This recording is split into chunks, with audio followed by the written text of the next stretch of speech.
Welcome, everybody, to the Trainwreck Podcast, episode 9. It's just going to be a solo show tonight because, like me and Drew talked about last week, there's only two consistent guys on this show, and the other one is super high right now, so it's just one consistent guy. But we got a list of topics tonight, and one thing that I'm going to lead off with tonight is the WWE draft.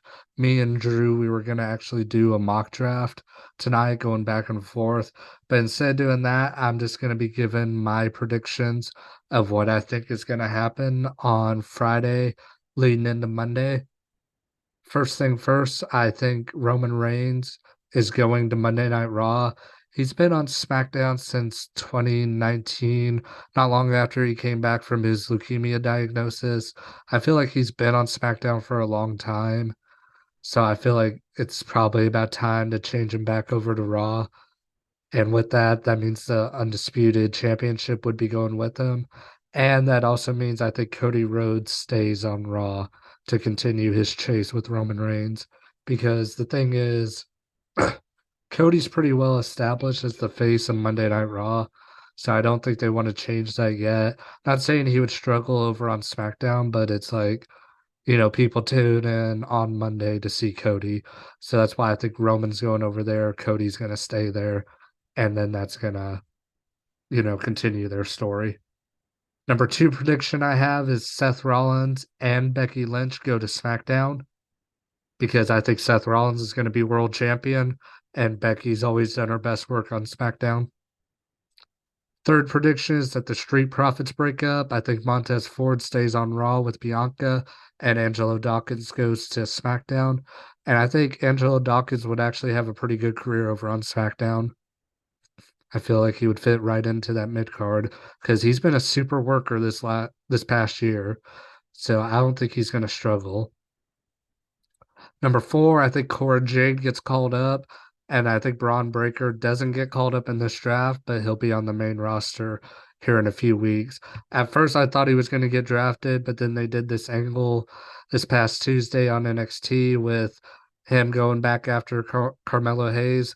So I don't think Braun Breaker's going anywhere in NXT anytime soon.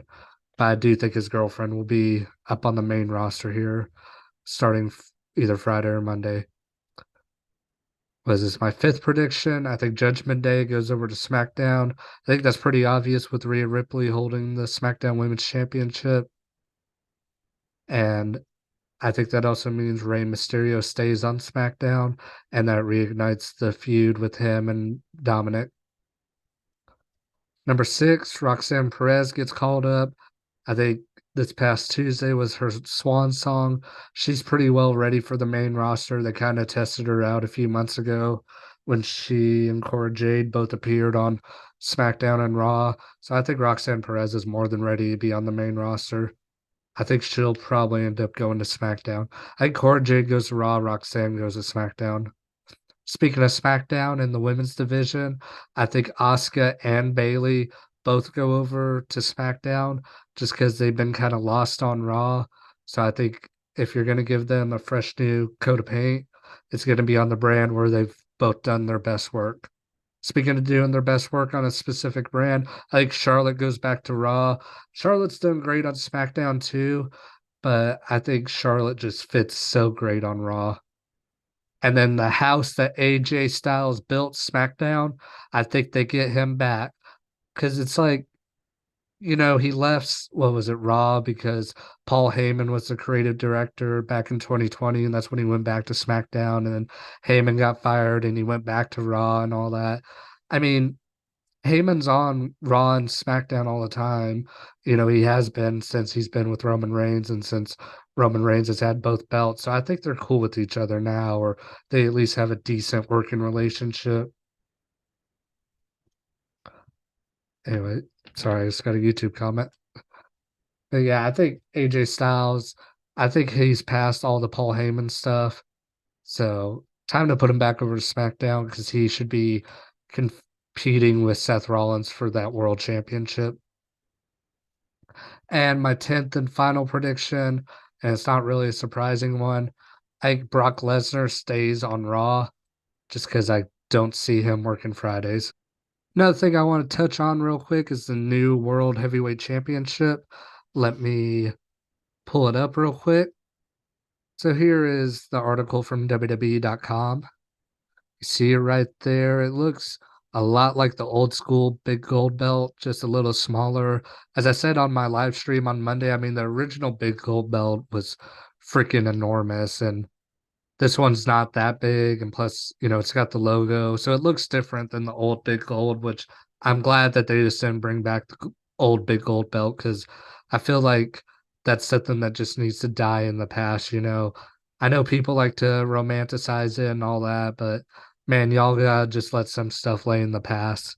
I like the side plates right here. That's pretty much what every championship in WWE has now is the side plates so people can put their logos and stuff. I think that looks good. I think the belt is very good looking and it looks like a world championship and it has its eyes. It makes people's eyes draw right to it, especially when you have the logo right in the middle, it's WWE. And, they're going to be sending this to Super Bowl champions. We got the NBA finals here in about 2 or 3 months. Right now, actually, I'm watching the Memphis Grizzlies beat the crap out of the Lakers, score of 106-84 with 8 minutes left. So I know a lot of people think that it's a consolation prize. And I mean, it kind of is, but at least it's giving people something to fight for. Roman's not losing the belt till probably either SummerSlam or next year's WrestleMania. And when you have a guy like Seth Rollins that's white hot right now, it kind of sucks that he's not world champion or hasn't had a run, because he's been over for at least the last year. And then he hasn't been rewarded. He's got the US title, but he hasn't got a major world championship run. And a lot of these guys, they're not spring chickens, they got probably less than 10 years left on their careers. So it's like, okay, let's get them a few more world championship runs and, make them appear as top guys, for when they go into the Hall of Fame. Because I mean, look at AJ Styles, he's what, 43? He's probably not going to be wrestling 10 years from now. And if he is, it ain't going to be on a consistent basis. He's 45, actually. So he's really probably not going to be wrestling in 10 years. So, I'd love to see AJ Styles get another world championship run. Edge, this is probably going to be his last year. How cool would it be for Edge to end his career winning the world championship and retiring, kind of like he did the first time he had to retire? There's a lot of ways that you can book this. And that's the thing. The belt may not mean anything right now, but let Triple H book it and let's have good storylines for it. And let's see how everything plays out. Let's see if there's going to be banger matches for a belt that people want. Like that's one thing. Like if you're having great matches for the world championship, if you have decent stories and you have guys that people care about competing for it, that belt is no one's going to think of it as a consolation prize anymore. They're going to be thinking like, oh, that's the world championship. That means something. So I think people are just bitching about it right now because, consolation prize, all that. But the belt hasn't even had a match yet. Like, well, the belt's not going to wrestle anybody, but you know what I mean? The belt hasn't been competed for yet. So that's the thing. I'm not going to crap all over it.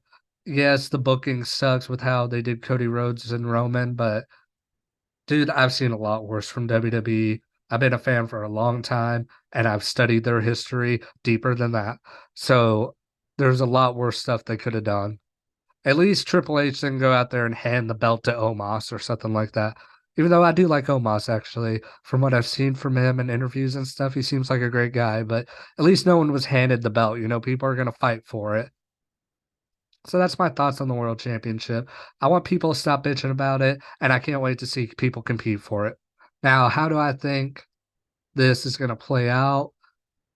I imagine the reason they're not doing King of the Ring now is because they're going to do a tournament for the championship. So I don't think it's going to be like a ladder match or elimination chamber. I think we'll probably see 16 dudes in the tournament. I imagine Seth Rollins will be in there, probably Finn Balor. There's a bunch of dudes that you can put in there. AJ Styles, if he's ready to come back. Oh, excuse me, had to burp. Angelo Dawkins, I said he could fit into the mid card, but he could also fit into the main event if you book him right. Braun Strowman and Ricochet. I mean, there's plenty of guys that I think are going to end up on SmackDown because that's where I think the belt is going to go is SmackDown because I think Roman's going to Raw that I think can compete for that. So I just did a whole thing where I realized I wasn't recording. I was breaking down the WWE World Heavyweight Championship tournament. And then I went into the NFL draft and then this Aaron Rodgers rant. So I'm a little mad because I realized I wasn't recording. I'm glad that it's just me by myself tonight because I would have felt bad if I would have just wasted everybody's time. But so we're going to go back over this.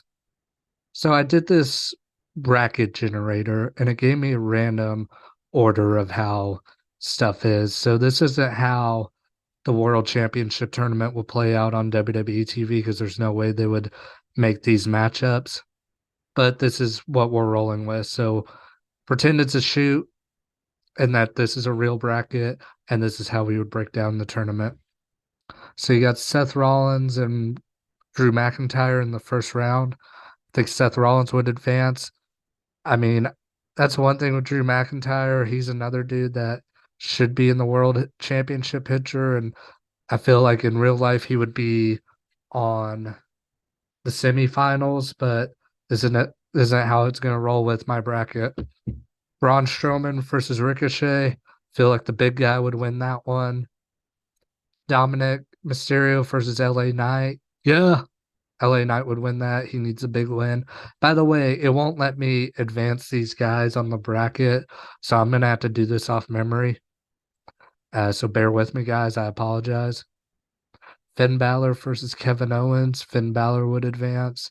Kevin Owens would have a good showcase, though. I mean, these two had a great match at NXT TakeOver Brooklyn, so no reason they wouldn't have another good one. Damian Priest versus Santos Escobar. I think this would be the first upset we would have in the tournament, and Santos Escobar would win. AJ Styles versus Matt Riddle. AJ Styles. There's no way they're letting Matt Riddle get far in this tournament. Rey Mysterio versus Baron Corbin. Like Baron Corbin's winning shit. Rey Mysterio. Angelo Dawkins versus Sami Zayn. I think this would be a match they would give Dawkins a lot just to make him look strong, but Sami Zayn would ultimately advance. So that would give us Seth Rollins versus Braun Strowman in the first round. Seth Rollins would win that, or in the second round, excuse me. Yeah, versus Finn Balor. Think LA Knight would have a good showcase, but Finn Balor would advance. Santos Escobar versus AJ Styles. Oh, that gets me horny just thinking about it. AJ Styles would win, but let them be in the main event of SmackDown and put on a barn burner for 30 minutes. Because damn, that would be an incredible match. Rey Mysterio versus Sami Zayn. I don't know if they've had a match since Ray's been back. But damn, that's a match that should open SmackDown and go 25 minutes and tear the house down. So our semifinals matchups would be Seth Rollins versus Finn Balor. I mean, I spoiled it earlier when I said Seth Rollins is going to be world champion. So Seth Rollins advances to the finals. And then AJ Styles versus Rey Mysterio. I don't think I picked the winner in the last round. So AJ versus Rey Mysterio. I think AJ would advance. And then it would be AJ versus Seth in the finals in Saudi Arabia. And I think Seth Rollins would win. So that's my little thoughts on how the tournament would play out. So I guess you can tell these guys I think are going to SmackDown and I think they're going to be in the World Championship tournament. If I was booking things, I mean, I wouldn't make these matchups at all. This was just randomly generated, but hey, I booked it out of the mess I was given, just like Triple H had to do after he took over for Vince McMahon. So those are my thoughts. Moving on to the NFL draft. So we're going to go from the fake draft to the real draft. And I'll be honest, I really don't know what to think of this year's draft because I haven't paid attention to college football this year because my Oklahoma Sooners really, really suck right now. And they're going to suck for a long time because they're going to the SEC where the big boys play. So every year now they're going to get to face Alabama and Georgia and LSU and Auburn. And isn't Florida in the SEC? I don't know who all is in the SEC, but the ones that scare the crap out of me are Alabama, Auburn, and LSU. I mean, gone are now, excuse me, the days are gone now that OU dominated their conference and won it every year. And the reason OU got a playoff spot every year is from winning their conference, and that's not going to happen anymore, and it's disappointing. The days of Oklahoma Sooner football being in the national championship picture, it's dead. And as a lifelong fan of the Sooners, it's really sad to think about, but there's nothing for me to root for anymore. I don't think Brent Venables is the answer. I feel like they're going to suck in the SEC. I feel like they're going to have at least 3 losses every year. And it's not going to really make me interested in college football now. Like I said, this year, I wasn't interested because OU sucked. So these guys that are coming out this year, only one I really know is Bryce Young because I think he's going number 1. And I know Bryce Young is a winner. That's all I can tell you about the dude. From what I've heard, the number 2 overall pick is going to be Will Levis or CJ Stroud. I think it's going to end up being CJ Stroud. Cardinals, they just need everything. The Cardinals are going to suck this year. Colts need a quarterback. I think they'll probably get Will Levis. Seattle's pretty good at most positions. I feel like they could probably get younger on the defensive side, maybe. But Seahawks, I didn't really keep up with them last year because I thought they were going to stink, and then they surprised me. Detroit Lions, I wouldn't be surprised if they take a wide receiver to replace Williams since he's suspended. Raiders, I think you got to go quarterback, man. I mean, the Raiders need a lot of help on everything, really. They need a tight end. They need some help on the defense, but I mean, I also think you need to get someone to sit behind Jimmy G. Atlanta Falcons, they just need everything on the offense, really. Get Desmond Ridder some help. Chicago Bears, I mean, man, the thing the Bears need is better coaching, really. I think they go defense on this pick, though. Eagles, I mean, it's hard to tell what a team that just went to the Super Bowl needs. Feel like they would just get some defensive help. Titans need a little bit of everything, but they probably need to buff up that offensive line since they lost Taylor Lewan. Texans, everything. Packers, I want the Packers to take a wide receiver just to piss Aaron Rodgers off. Patriots, ooh, feel like they would get a receiver. Same with the Jets. Either that or offensive line. Commanders defense is pretty good, so they would go on the offensive side of the ball. Steelers. I think the Steelers probably need to go offensive line because Kenny Pickett got his ass kicked last year. I'm used to listening to Barry McCockner's videos where he's going Kenny Pittmans, and it's stuck in my head now, and now I can't say Kenny Pickett right. Lions, some defensive backfield help because they got torched last year. Tampa, they just need to get younger at a lot of positions. Seattle, I feel like they might go offensive line at this pick. Chargers, Ravens, and Vikings. One of these 3 teams is going to take Bijan Robinson. I'm predicting that. Jaguars, probably safety or linebacker. Giants, they're going to take a wide receiver. I think Dallas might try to beef up their offensive line a little bit. I don't know. Because, I mean, Tyron Smith is getting really freaking old, and I think this might be the last year of his contract. So I feel like they might get somebody to learn behind him. I know they just drafted Tyler Smith last year, but I feel like Terrence Steele and Tyron Smith are both going to be out of Dallas after this year. Buffalo offensive line, Cincinnati offensive line, New Orleans. I think New Orleans needs to go quarterback because I don't think Derek Carr is the long-term answer there. Philadelphia Eagles, just the best player available. Same with the Chiefs and the Steelers. I would still go O-line because their offensive line was awful. But the thing is, that's just my outside looking in perspective because I really don't know what the hell is going to go on in this draft because I said I didn't watch college football and I really only keep up with the what the Cowboys do.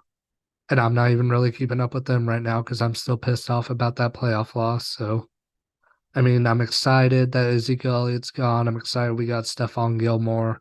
I'm excited we got Brandon Cooks, but still got Jerry Jones, still got Mike McCarthy, still got Stephen Jones, still got the black cat that hangs over this franchise. And it's just hard to have hope that we can even reach an NFC championship game when we've had so much inconsistency. So, I mean, I'm going to watch the Cowboys. I'm going to make videos about the Cowboys. I'm going to bitch and moan about the Cowboys. But my heart, it's done being crushed. And that's pretty much where I'm going to lead into my top five list. And it is the worst Cowboys games or worst Cowboys losses I have ever witnessed. And number five on my list is the first heartbreak I ever had. It is Dallas Cowboys versus New York Giants, December 11th, 2011. It's what I refer to as the Miles Austin light game, where Romo threw this beautiful pass to Miles Austin and he lost in the lights. And if he would have caught it, it would have secured the game. But instead, he lost it. It went to third down, and Dallas lost. Look at the stats. Tony Romo, 21 of 31, 321 yards, and 4 touchdowns. This is maybe the second best game I ever saw Tony Romo play. It has the most wide open touchdown you'll ever see from Des Bryant. Look it up. Eli Manning, I mean, this was a really great game from him as well. It was just a shootout, 37-34, and Dallas drove late to try to tie this game up. And the first field goal gets iced, and then it ends with Jason Pierre-Paul blocking the field goal. And it was a heartbreaker. This is pre-blew his hand off Jason Pierre-Paul, by the way. So yeah, he still had all of his fingers to be able to block that kick and break our hearts. That's number five on my list. Number four is 2013 Dallas Cowboys versus Philadelphia Eagles, week 16 or week 17, actually. Kyle Orton started the game because the week before, Tony Romo broke his back. And I cannot get this to pull up. There we go. Tony Romo broke his back, led a huge comeback against Washington, threw a touchdown pass to DeMarco Murray with like 18 seconds left. Thrilling game. And then you find out that we're not going to have him the next week against the Eagles because he played with a broken back because Tony Romo's an animal. So we have Kyle Orton, who hadn't played all season. And I was never a fan of Kyle Orton, but I'm like, this is the hand I'm dealt. I'm going to have faith with him. And he played really good. 30 of 46, 358 yards, 2 touchdowns, one interception that was his fault, which lost us the game, and then one that wasn't. And if I remember it right. I haven't went back and watched this game in a long time. But it was Nick Foles' second year starting. He had been named the starter over Michael Vick. LaShawn McCoy was in the middle of his probably his greatest season ever. And Kyle Orton, he really relied on Jason Witten and Dez Bryant. I mean, he threw 20 of his 30 completions to these dudes. And when the Cowboys were down late, Dez Bryant breaks off this touchdown on 4th and 2, and Al Michaels' call is incredible on it. He goes, Bryant, big catch. Bryant's on his way to the end zone. Touchdown. And it was on 4th and 2. It was like 2 minutes left in the game. And then the Cowboys get the ball back the Eagles go like 3-and-out, I believe. And on like the second play, Kyle Orton throws it behind Miles Austin, and an Eagle intercepts it, and that ends the game and sends the Eagles to the playoffs. Now, I didn't think we had a shot in the playoffs because we didn't have Tony Romo, and I didn't trust Kyle Orton in the playoffs, but I believed in this game. And that's the thing that really sucked, was I had faith. But that wasn't the only time I was heartbroken in that year. 2013, week 5, Dallas Cowboys versus Denver Broncos. The greatest football game I have ever witnessed. It ended 51-48 Cowboys. It was in the middle of Peyton Manning going on the greatest stretch of his career. He threw for 414 yards, 4 touchdowns, 1 interception. This is also the game where he had the fake bootleg and he faked everyone out and ran into the end zone. We just saw Dak do it this past year in the playoffs, and he got that move from Peyton Manning. But you know who was even better that day? Tony Romo. 25 of 36, 506 yards, 5 touchdowns, 1 interception.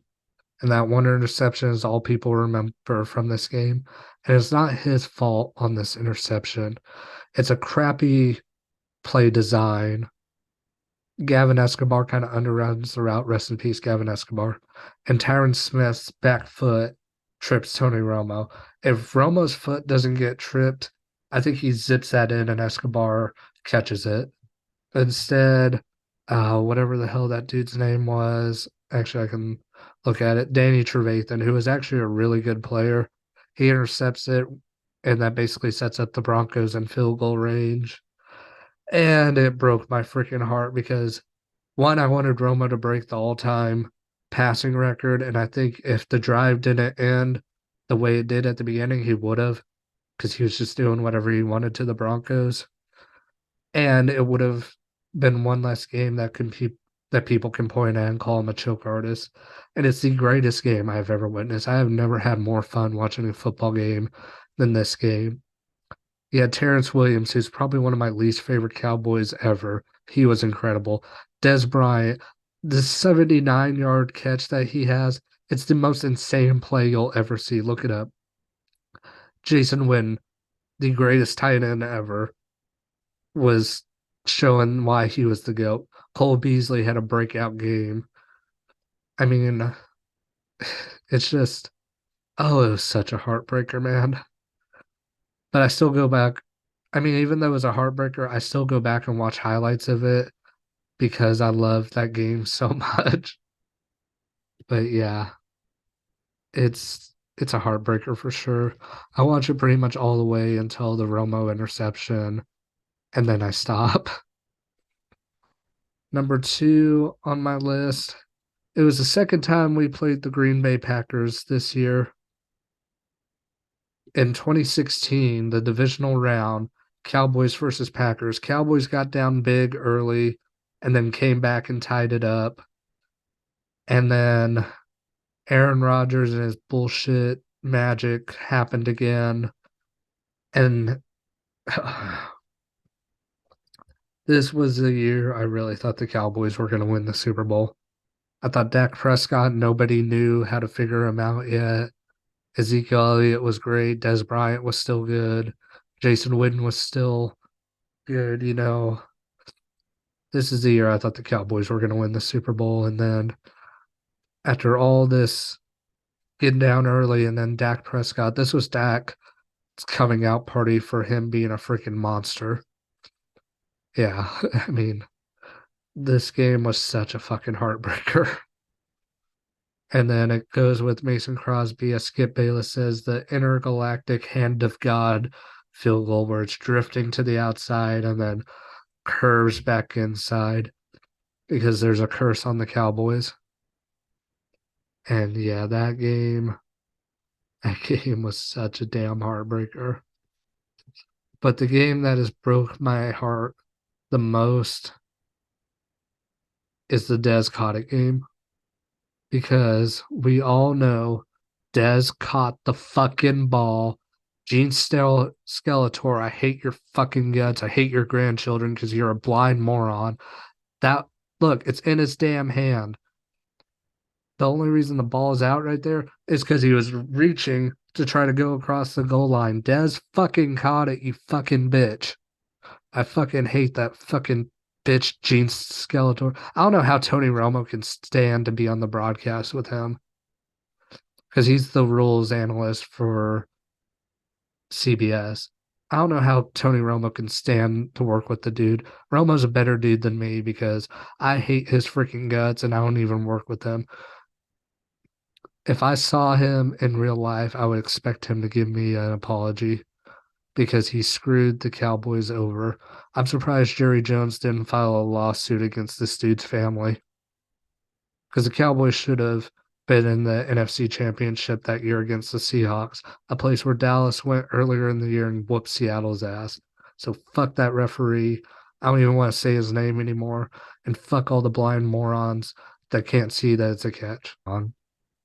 Speaking of little bitches, Aaron Rodgers got traded to the Jets on Monday in exchange for the Packers' fifth and first round picks number 15 and 170.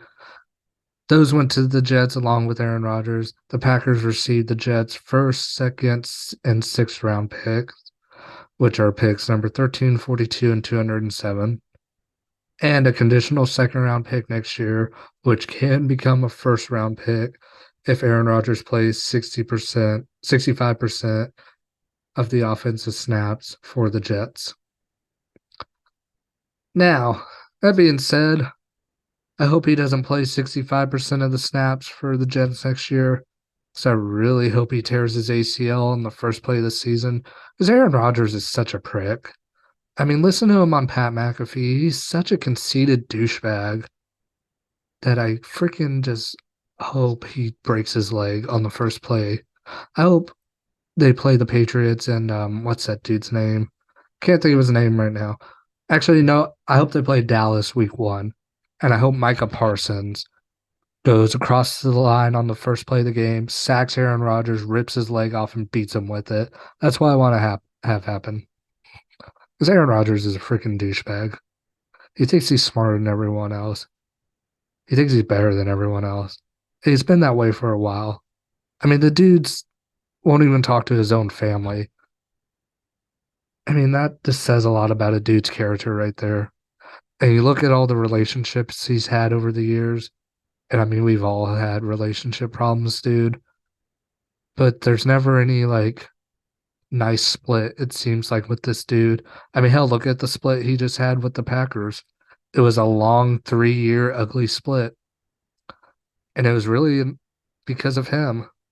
I mean, the dude got drafted, or he got mad that the Packers drafted Jordan Love when he was already old as shit.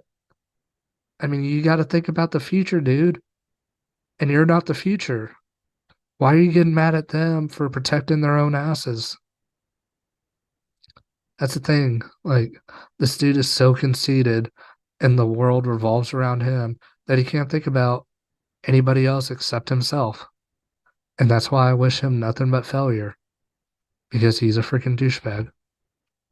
And we're going to move on to why video games take forever to come out now. Can somebody answer this? I mean, we are coming up on 10 years since Grand Theft Auto 5 came out, and we have nothing on GTA 6 other than those leaks that came out last year. And from what I saw, I wasn't impressed. Look at Skyrim. It came out in 2011. And yes, I still play the shit ass Skyrim 12 years later. It's in my top 5 favorite games ever. But I am ready for something new.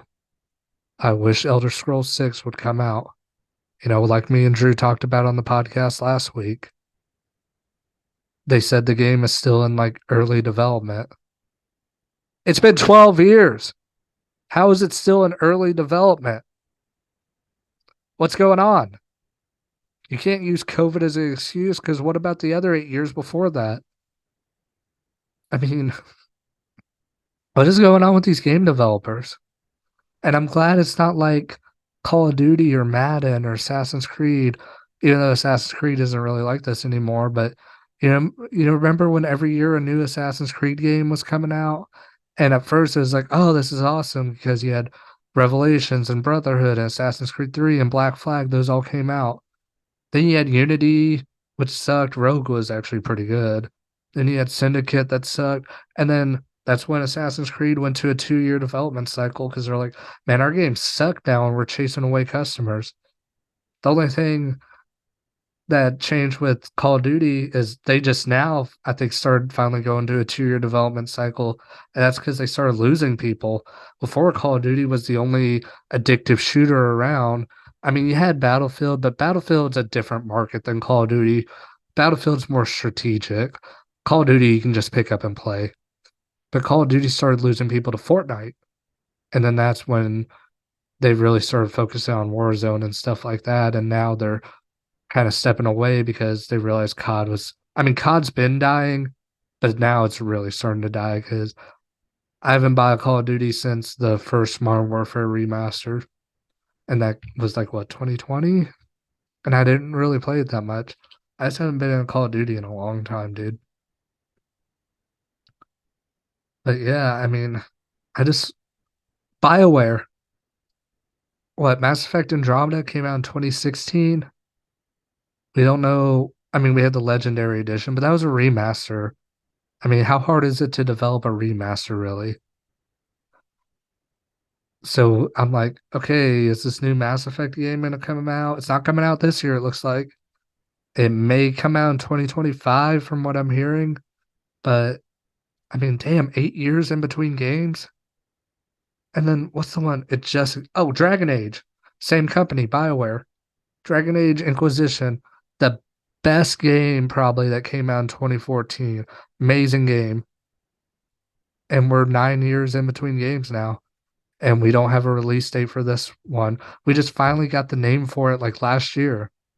And that's the thing. Dragon Age Inquisition, the DLC, it ended on such a freaking cliffhanger. It's like, okay, dude, we need this new game fast because I forgot what the fuck happened. The only reason I know what happened in Dragon Age is because I replayed it last year. Otherwise, I don't remember shit before it. So, game developers, I'm pretty sure there's plenty of people coming out of college. If you guys need help, start spending money. That's the problem with gaming, really, is they get money hungry and then they cut staff and hug all the money for themselves. Spend money to make games and polish them and make them great, and you'll make even more money because when people hear about how great your game is, people are going to buy it. But instead, you're cutting costs, you're cutting staff because you want to keep more money for yourself, and then your game comes out and it's shit and no one buys it because you didn't have hardly anyone working on it. And the people you had working on it, they were burned out. The gaming industry, inside of it, it's a very cruel industry, and I feel bad for those people. I appreciate all the hard work they do because, I mean, I've been addicted to video games since I was 5 years old, dude. And when I read about the stuff that these developers have to go through, I feel horrible for them. But, and I doubt anyone's listening to this that develops games, but the work you guys do, it's amazing. So I hope I hope one day there's like a documentary that kind of like a mainstream documentary that exposes what these developers have to go through and the long hours they have to work and the crazy deadlines because it's crazy, dude. As of the recording of this video, We just saw the New York Knicks beat the Cleveland Cavaliers, so they're advancing for the first time in a long time, I believe. I know Stephen A. Smith is really happy, so congrats to the Knicks. First playoff series win since 2013. I don't think the Knicks are going to get past the second round, but I also thought Milwaukee was going to go to the Eastern Conference Finals, and they're down 3-1 right now. And right now I'm watching the Warriors and the Kings, and I really think the Warriors are going to repeat as champions, man. I don't want the Suns to win just because of Kevin Durant. I'm still pissed off about him leaving OKC. That being said, like I was just talking about games taking forever. I can hold a grudge forever. And I still hold a grudge against Kevin Durant. But I think the Warriors are still my pick. It would be nice for LeBron to get another ring, but man, I used to be a huge LeBron fan. I had a poster of the block from game 7 of the 2016 NBA Finals right here. But man, ever since he's came to LA, he's been more of a prick, man. And it's kind of like made me less of a fan of his. So, I mean, it would be cool for him to see it to get another ring, but I'm also not clamoring for it. And I don't want the Warriors to win another ring just because of Draymond Green and how much of a fucking douchebag he is. I like Steph and Clay, but that's about it. And I like Steve Kerr, actually. Steve Kerr is a really great coach and he's a really great guy. But I don't know. Maybe the Heat, just because Jimmy Butler's a beast, but I don't see them getting to the Eastern Conference Finals. Be nice for Jokic to finally win a ring. You know, he's got the MVPs. Now he needs a ring. Plus, Jamal Murray's a baller, too. So I wouldn't mind seeing the Nuggets, but I think it's going to be the Warriors. So I don't have a crazy news story this week, but I have a cool one. And this is courtesy of News on 6 here in Tulsa. And that is the Northern Lights being spotted in Oklahoma. As you can see right here on the screen. I'm not going to really play the video because you can't really see much. I think that was the guy who took this picture. But it looks like that's kind of in western Oklahoma. They didn't give the location. That's the second time that the Northern Lights have been visible here in the last month. I haven't seen it, but it's freaking crazy because I didn't even know you could see Northern Lights outside of like the North Pole and stuff like that. So it's really freaking pretty, and I hope I get to see it one day. But I'm going to call that a podcast. Thank you to anyone that listened to me ramble on for about 40 or 50 minutes. I appreciate it. I apologize that no one else made it for the show and that we didn't get to do the mock draft because I was really excited. I appreciate anyone that listened to my rants. You know, I was nervous about doing this by myself, but I have had a lot I wanted to talk about today, so I think it did kind of work out. But thank you to anyone that listened to Trainwreck Podcast episode 8. I uploaded some shorts that got a bunch of views. I appreciate it. And one thing I haven't touched on is that we passed 300 subscribers on my channel. That's where this gets uploaded. We're rocking at 315 right now, and I really appreciate it because we were on 200 for so long, dude. And a lot of that was my fault. You know, I took a lot of last year off, but I mean, I was dealing with a new work schedule and a failing relationship and stuff like that. So it was hard to focus on outside projects and stuff like that. So now that my work schedule is easier and I don't have anything else going on, it's a lot easier to do YouTube now. Now, I don't know if I'm going to be streaming on Friday for the WWE draft. I'm debating it. It depends what time I get off at work because I do end up working late on Fridays. So we'll see how that goes. But if I stream, you guys will see it. If I don't, you won't. But I will see you next week for draft reactions and backlash predictions. Have a good night, everybody. Thank you for joining.